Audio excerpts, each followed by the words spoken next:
Hi, today we're going to talk about digital marketing for beginners. So, if you're just curious about digital marketing or you're getting started with it, this video is for you.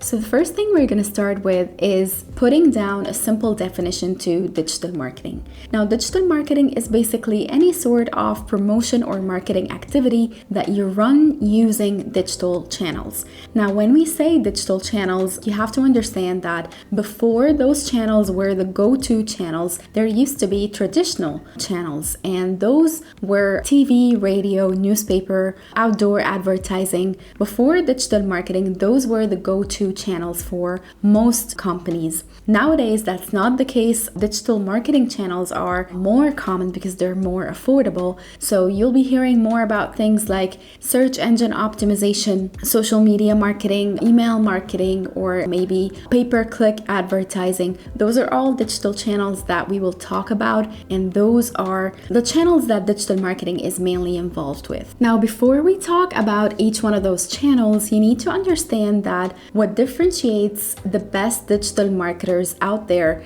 is how well they understand marketing. So, in fact, digital marketing is not that different from marketing. The same basics apply no matter which channel you're going to use, whether it's traditional, digital, or maybe you're going to mix and match between both. It's still like the same basics, or the marketing basics remain the same. So, yes, of course, to succeed as a digital marketer, you have to learn about using a lot of tools, and you'll be getting to know different platforms and how consumers behave on every platform. But at the end of the day, it all comes down to the basics, and the marketing basics remain the same no matter which channel you're going to use, whether it is traditional or digital. You have to focus on, for example, the marketing mix. So things like your product or service, its price, the promotion, and the place of promotion. You need to also understand how to analyze the market, how to find out who your competitors are, how to keep track of the industry trends, and how to do a SWOT analysis for your marketing channels so you can identify the strengths, the weaknesses, the opportunities, and threats, how to make decisions based on how to make an informed decision based on data, or how to read the reports, and how to measure the return on investment from the money or the budget that you spend on that channel. So again, this is not something that is only related to digital. If you can do it with traditional marketing channels, you can do it with the digital channels. It's only the means or the tool that you will have to learn, but the basics remain the same. Now let's talk about the digital channels out there. And the first one we're going to talk about is content marketing. Now, content marketing, I personally don't consider it a channel. I consider it a tactic that is used on every digital marketing channel, and you'll understand this when we get to explain the other channels. And that's why it's the most important one out there, because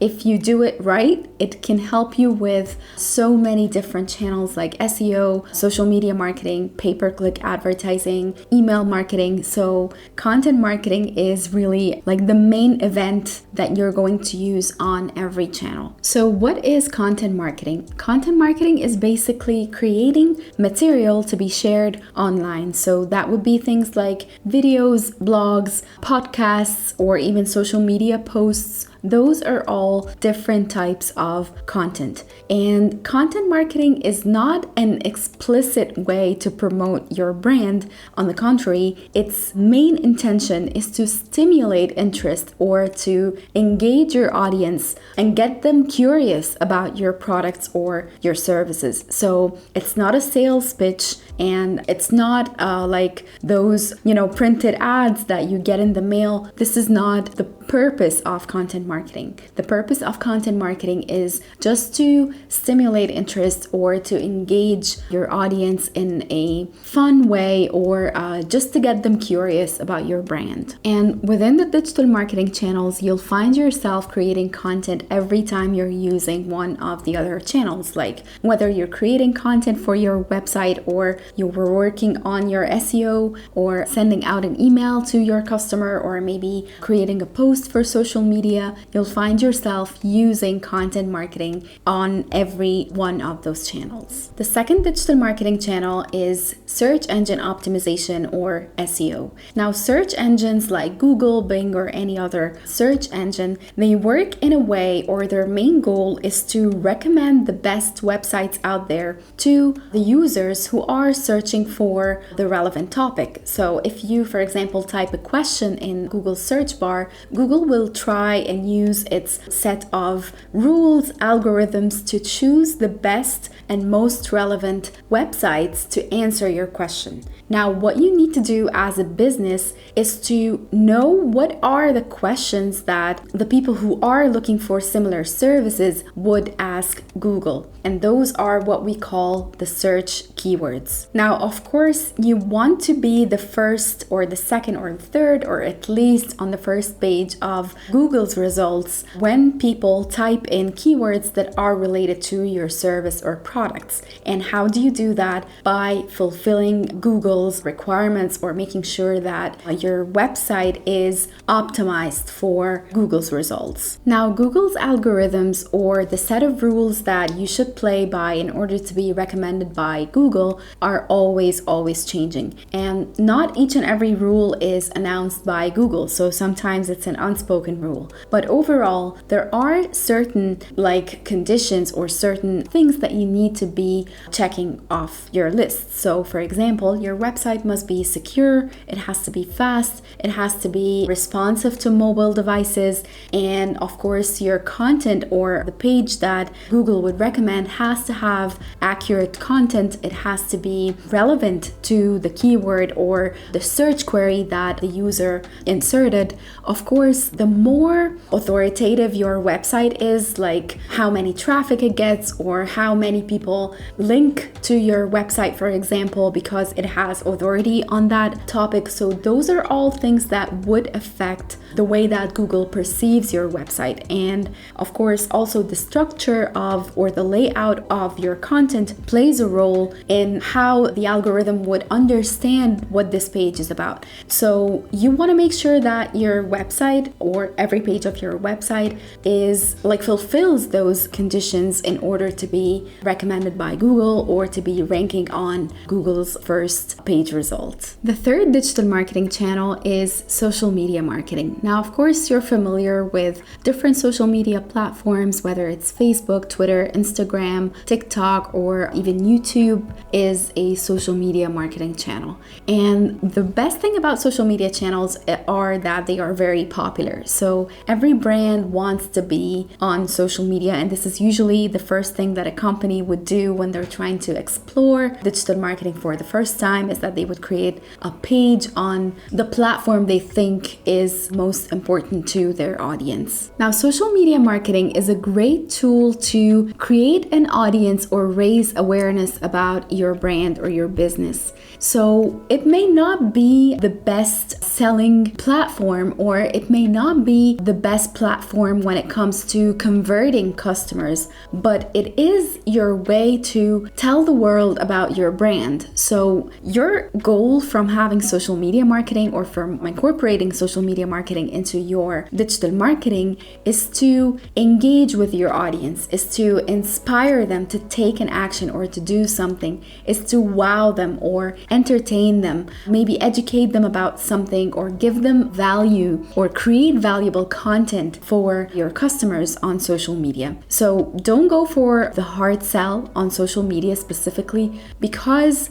the user behavior on social media platforms is very different than SEO, for example. Now, the reason why SEO is one of the most important channels is that when users are typing something into Google's search bar, they are truly interested in it. So, of course, the level of interest may differ depending on what they enter. So sometimes if a user is typing a name of a product, then they're most likely to be searching for that product, or they have the intention option to buy or purchase this product. Sometimes they would just be asking a question, so they just need to be educated about the topic or maybe considering something related to that topic. So again, it depends on what they type, but overall, when people go to Google, they usually have a higher intention to be interested in that topic at least, or to find out more about it. On the contrary, when they are on social media platforms, they don't go to social media in order to buy things. Like nobody logs into Facebook with their credit card and they're waiting to buy something. This is not the case.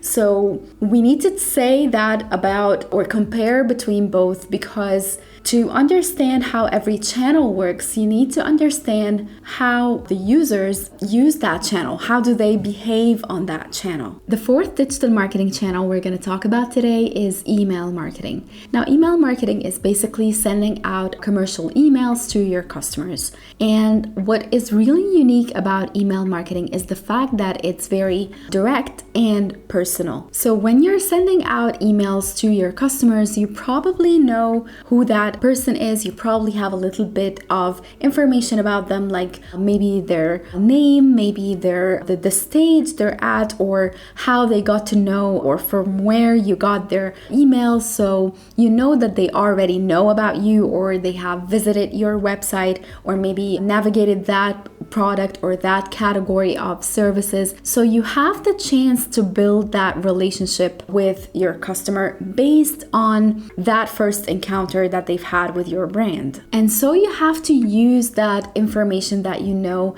and personalize your emails. So of course, you're not going to type an email for each and every customer that you have, but you have an idea, for example, at which stage is this customer standing? Are they just getting to know your brand for the first time? Maybe they're hearing about you for the first time. So you need to send them content that educates them about your products or your solutions. Maybe they have purchased something in the past, so you know that they've already tried your product or service. You can start upselling them, or maybe give them some sort of a loyalty program so they can keep coming back for more. Maybe they have been dealing with your business for a very long time and you want to check in or send them a thank you email. Anything of that sort would be great to build that relationship with your customer. Email marketing is also the tool to communicate with your customers. So if your customer has just purchased something or booked a service, then you need to send them a confirmation email,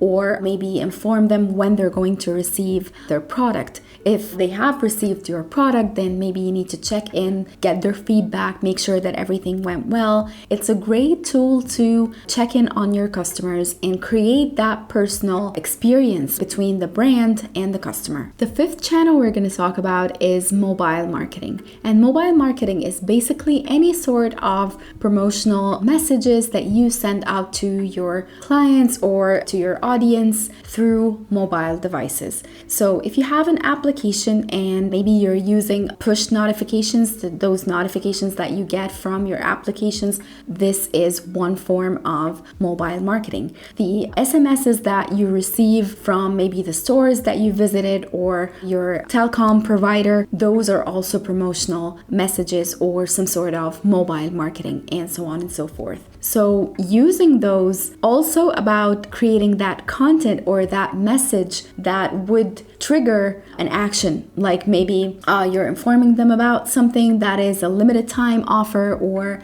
a sale that is going to be running from this date to that date, something of that sort. It needs to be short, it needs to be laser focused on one specific message, and it needs to be, of course, based on the right targeting. So you don't want to be sending out those messages to irrelevant audience. You need to know who you're sending these messages to. Now, the last channel we're going to talk about today is pay-per-click advertising. Now, pay-per-click means that you as a business that is running an advertising campaign on social media channels or Google, you will pay for every click that you get through this ad. So, for example, if a user is typing a specific keyword into Google search bar bar and your ad is relevant to the keyword that they typed, Google would show this ad at the top of the search results page, and if the user clicks on your ad, that's when you pay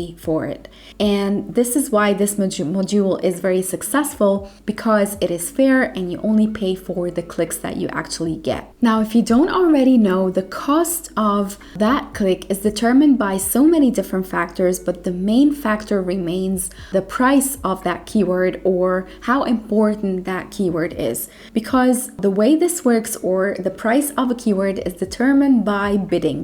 So different companies who are willing to advertise bid for different keywords. And if a keyword has a great return on investment, or getting one lead through Google would lead to a huge value, or for example, a real estate sale, something of that sort, so the company would be willing to pay a lot to get one lead. So it will be determined based on that, or how much companies are willing to pay for one click related to that specific keyword. The cost of the click will also be determined based on the targeting of your ad. So if you're targeting a very wide audience, the cost per click would usually be less than if you're targeting a very specific niche audience. That would be making it a little bit more expensive than usual. And another factor is how well your ad is actually performing. So if your ad is performing well and people are engaging with it, Google or social media platforms would encourage that ad, or would encourage you to continue running that ad by making the cost per click lower for you.